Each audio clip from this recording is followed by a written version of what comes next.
Welcome to the message for Sunday morning, May the 10th, 2020.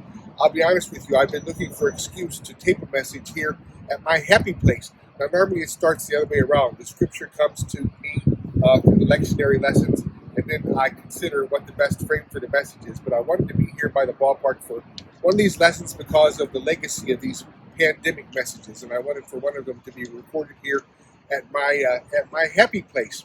So the reason for the lesson today is, and I thought it goes along with being here at baseball heaven, which is what we call it, who are fans of baseball. And I know there are other sports, and it's only a sport, but still it's important to those of us who are missing baseball this summer.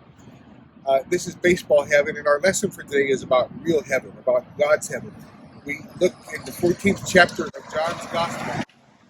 In John's Gospel, in the 14th chapter today is where, if you have a red letter Bible like mine has red letters where Jesus talks, there's red ink all the way from chapter 14 through 17. Jesus is saying farewell to his disciples. And we're going to look at this long passage of red letters today and for the next 3 weeks between now and Pentecost.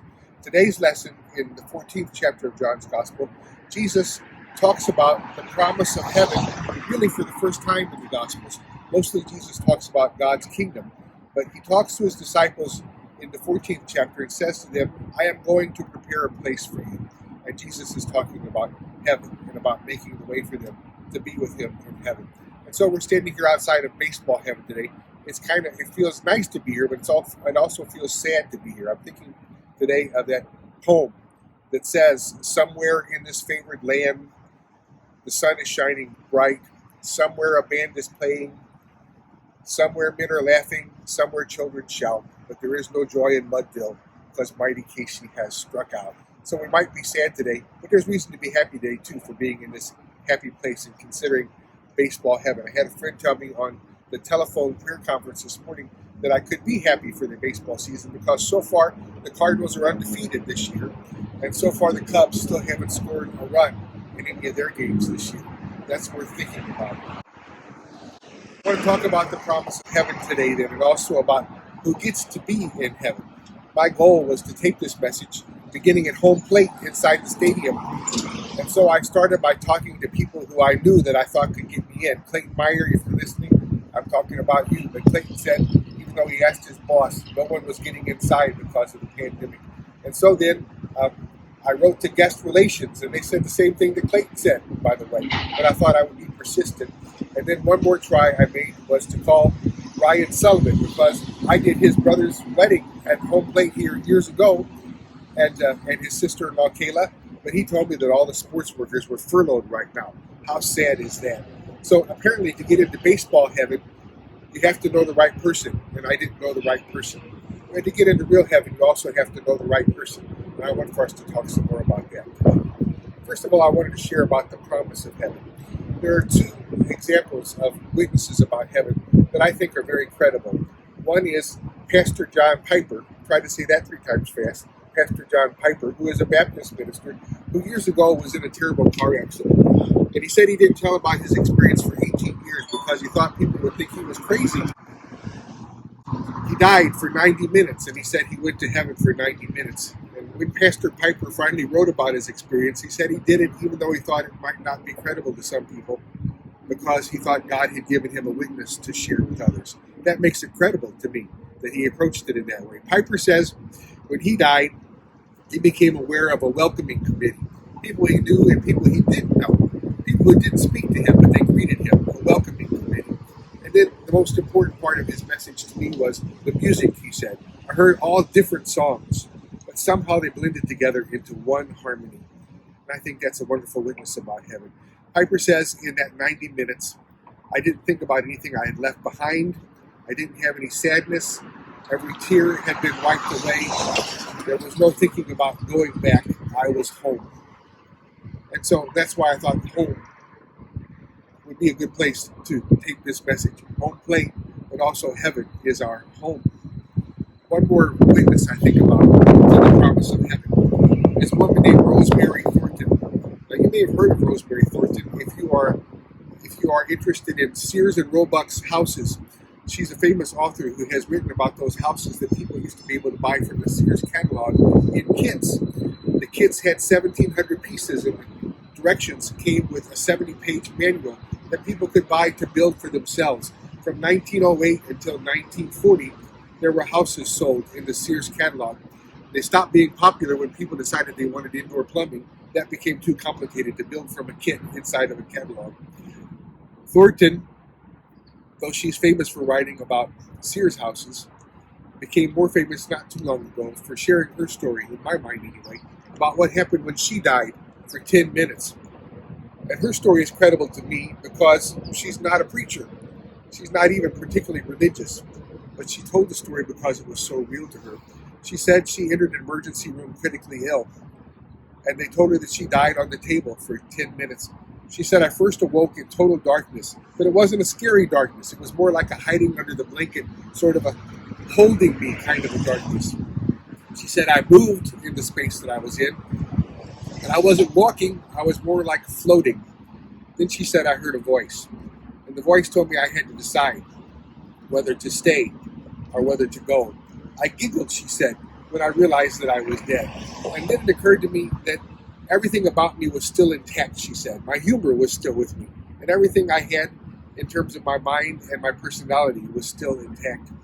Well, she said she was trying to decide whether to stay or not, and frankly, thinking that she was going to stay when she became aware of tears. And she said, when I looked back, I saw a nurse crying. She was crying in a closet, all by herself. I recognized her, Thornton said, as the nurse who told me when I checked into the hospital that I wasn't going to die today. When I looked back and I felt sorrow for her, I felt her tears. She said, bam, I was back in the operating room. I was awake on the table again. The lights and the noise were all about me. And she said, I thought, darn it, I thought I was going to get a chance to talk about this some more before I made the decision. I like what Thornton said, her witness about her death experience and her experience in heaven. She said, ever since then, heaven has been real to me, and this life has become the illusion. This world around us, which is only temporary, has become the illusion to her. I think that's a wonderful perspective. We've changed our vantage point here, and from this vantage point, you can see all the construction that's going on in what we now call the Ballpark Village. And I just wanted to call attention to that. There's a new apartment building going up there. There is a new hotel right here by us as well. I thought to myself, wouldn't it be just like me to be lucky to get that $8,000 a month apartment on the top up there and have there be no baseball season to look down and to watch? I wanted to call attention to it though, because the idea of the kingdom of heaven is what Jesus talked about more than anything else. You know, heaven wasn't given to us in the promise of God as an escape plan. Jesus came to show us how to live this life in preparation for the next life. But the promise of eternity is meant to let us know that the problems of this life are overcomable. We have an indomitable spirit that lives forever. And Jesus means for us to live in this world and also be engaged with this world, to be building, to be helping to construct the kingdom of God. It's a kingdom of peace and joy and a kingdom of justice. And so the promise of heaven is not escapism. It's meant to give meaning and purpose to this life now. Now, here outside of baseball heaven, we have stopped in the most unique place of all unique places. Many of you know that my bucket list in life is for my wife Lynn and I to go to all of the Major League Baseball stadiums in America and one in Canada. There are 30 of them, and we've been to 20 so far. We were supposed to go to a couple more this summer, but it's not going to happen, I think, this year. I hope I'm young enough to make it happen before I can't get to the last 10 of them. But I bring it up because this place where we're standing is called the Plaza of Champions. There's nothing like it in anywhere else in baseball. I have looked, and I haven't seen it. It's because there are so many champions that have been here, but also because baseball is such an important sport in our community. I'm standing here first by the statue of Mr. Baseball. Since it's Mother's Day, I want to give homage to the mothers of these luminaries. And since we're talking about heaven and the promise of heaven, it occurs to me that these are kind of like the angels that surround the throne, these people who have distinguished themselves in our baseball heaven. Musial's distinguished, of course. We started by the statue over by the third base side that says he's baseball's perfect warrior. I remember in his old age, he said his knees hurt because he hit too many triples and not enough home runs. Here's an interesting fact about Stan Musial's mother, since it's Mother's Day weekend. She was a Czechoslovakian immigrant. Her husband was a Polish immigrant. Neither of them spoke the other's language. They must have had a hybrid language of their own. But it's said that Musial's father wanted him to go to college so he didn't have to be a laborer like his dad was. And his mother said, "Why did you come to America?" He said because it's a free country. She said then Stan is free not to go to college if he doesn't want to. Ozzie Smith is another one of the luminaries that surround the throne of God in our baseball heaven. He acknowledged his mother in his Hall of Fame speech by saying she encouraged him to dream some dreams. He indicated that when he was young, his family was so poor growing up in the Watts area of Los Angeles that he used grocery bags for his gloves. The way he expressed his dream about being a luminary in baseball was he said he used to think that he could hit the ball up onto the roof of his house and run around the back and catch it before it hit the ground. I never did, he said, but I also never gave up on the dream. This is the luminary Dizzy Dean here in the Plaza of Champions outside of baseball heaven. Somebody's got him ready for the pandemic now. That'll help us never to forget what time it is when we're here talking about his legacy. His mother died when he was 3 years old from tuberculosis, so he and his brother Paul, he had two brothers, were all raised by his father. And this is an homage, I think, on Mother's Day to those of us who in our church family and who may listen to this message, who grew up in single-parent homes, to look for those who nurtured you that we're grateful for on this Mother's Day. Dizzy Dean was called Dizzy. Well, they say there are a couple reasons. One was that he got the name while he was in the service, but the other one they say was because of the way that batters felt when he threw the ball, that he made them feel dizzy because he was such a fast pitcher. Dizzy Dean said that he grew up playing with a ball, a baseball, that was really a rock wrapped in socks because he grew up in such abject poverty. It's just a signal to us that anyone can overcome adversity here at baseball heaven. This one here has to be my favorite luminary. I remember growing up as a kid in the alleys behind our house, pretending I was Bob Gibson and trying to become a pitcher like him. In our backyard, the hose was wound up on the back of the house, and I used to stand and try to throw the ball in the middle of the hose and pretend it was my strike zone so I could be just like Gibson when I grew up. The story I wanted to share about this luminary was that he was a sickly child. In fact, it was thought he might not even live to his 13th birthday. He was so ill. He had rickets and he had pneumonia, but he overcame that. In fact, he overcame that and became a person with so much stamina that he pitched and won 2 complete games in the 1968 World Series. No pitchers hardly ever do that anymore. He's in ill health right now in 2020 as we record this message. We need to send our prayers to this luminary in baseball heaven.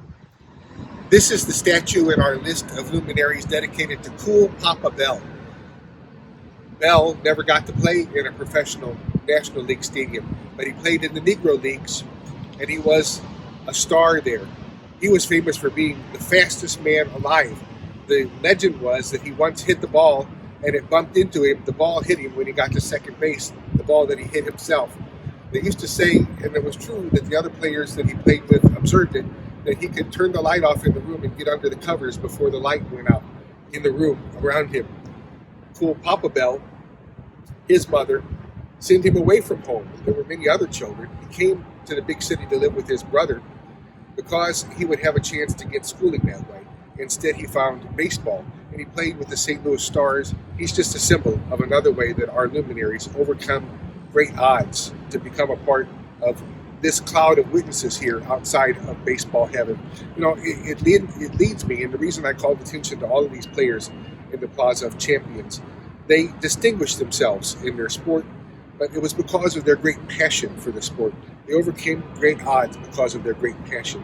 This is one of the ways that we get into real heaven, the heaven that Christ has prepared for us. Jesus said as much when he said that we should obey the greatest commandment, to love the Lord our God with all of our hearts and minds and soul and strength, and to love our neighbors as ourselves. This is the only commandment. This is the greatest commandment that has to do with getting into real heaven in the first place. Now, having said that, here in the Plaza of Champions, one day I was here with my granddaughter, and she said, "Poppy, how come there are no girls?" And that's a good question, especially on Mother's Day, but we want to pay tribute to the women in our lives. And so I wanted to share the story today. There's a brand new streaming documentary on Netflix. I highly recommend it, called A Secret Love. It's about 2 of the women who played in a league of their own, that movie that was inspired by the All-American Girls, the professional baseball women's league that was formed during World War II while the men were away, and the only ones who could stay and play were either too young or too old to serve. It's the story of Pat Hinchell and her life partner, Teresa Donahue. They met in the baseball league, and they have been life partners for 70 years when the Supreme Court made it legal for them to be married to one another finally. The documentary is called A Secret Love. And I wanted to pay homage to them today because God is love. And real heaven, love is love. And we're called to remember that Christ didn't come to be a barrier to us to get into heaven, but he came to open the way. God wants for everyone to be in heaven. And so God is patient. Well, this leads me to one more story about a statue that maybe should be here and maybe will be here someday. Remember the year of 1998 when Mark McGwire was competing with Sammy Sosa of the Cubs for the home run championship. He hit 70 home runs that year and broke Roger Maris's record for the most home runs. Well, then in 2003, McGwire hit his 500th home run, and Bill DeWitt, who owns the team, had a statue made of McGwire, anticipating that McGwire would be in the Cooperstown Hall of Fame someday, which maybe he never will be now because his record has become tarnished. But the statue was made, and it's stored away in the basement here someday, maybe to be revealed one day, maybe never to be revealed one day. It just leads me up to one more lesson about who gets into baseball heaven, who gets into real heaven. The notion of forgiveness is what Christ came to teach us. Recall how even from the cross Jesus said, Father, forgive them, for they don't know what they do. Grace and forgiveness are the cornerstone of heaven, and it's our calling to be people of grace and to be people of mercy if we also want to enjoy God's reward someday. Well, that would be all, but there's one more thing. Maybe you saw it. A video went viral on Instagram this week of a 4-year-old boy. His name is Asher Willie. His father's name is Clay Willie, I believe that's right. His father actually is a minor league ball player. He played in Puerto Rico some. And his father threw his 4-year-old boy a pitch while they were playing together, and he hit the ball out of the park. The story went viral because the video is of Dad jumping up and celebrating and enjoying that home run. Was better than any fireworks we might have heard if the home run had happened here at the stadium. By the way, I checked his father's record, and he only has 12 home runs in his ball career. So Asher, his 4-year-old boy, is creeping up on him. It just reminds me that the promise of heaven is not a promise that is meant to scold us or to make us feel like terrible sinners. Instead, it's a promise of joy. There is rejoicing in heaven whenever anyone chooses to come to Christ, whenever anyone chooses to serve God, and all are welcome. Jesus paid a great price with his blood to open wide the gates of heaven, and that should give us great joy at a time like this. Here is one last stop I wanted for us to make at baseball heaven before we concluded this important message on Mother's Day 2020, and it is to pay homage to Jack Buck, who is the premier broadcaster of all of baseball as far as we're concerned. I remember that my son Daniel and I came here to walk past his casket when he passed away and paid homage to him with a whole bunch of other people in this town. You know, after September 11th, 2001, when they were trying to decide whether to begin baseball again, they turned to Jack Buck and his poetry. And I thought maybe I would share that poem at this time, while we're also trying to decide how to get our world started back up again. This is what Buck wrote.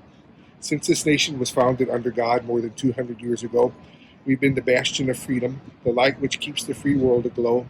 We do not cover the possessions of others. We are blessed with the bounty we share. We have rushed to help other nations, anything, anytime, anywhere. War is just not our nature. We won't start, but we will end the fight. If we are involved, we shall be resolved to protect what we know is right. We've been challenged by a cowardly foe who strikes and then hides from our view. With one voice we say, we have no choice today. There is only one thing to do. Everyone is saying the same thing and praying that we end these senseless moments we are living. As our fathers did before, we shall win this unwanted war, and our children will enjoy the future we'll be giving.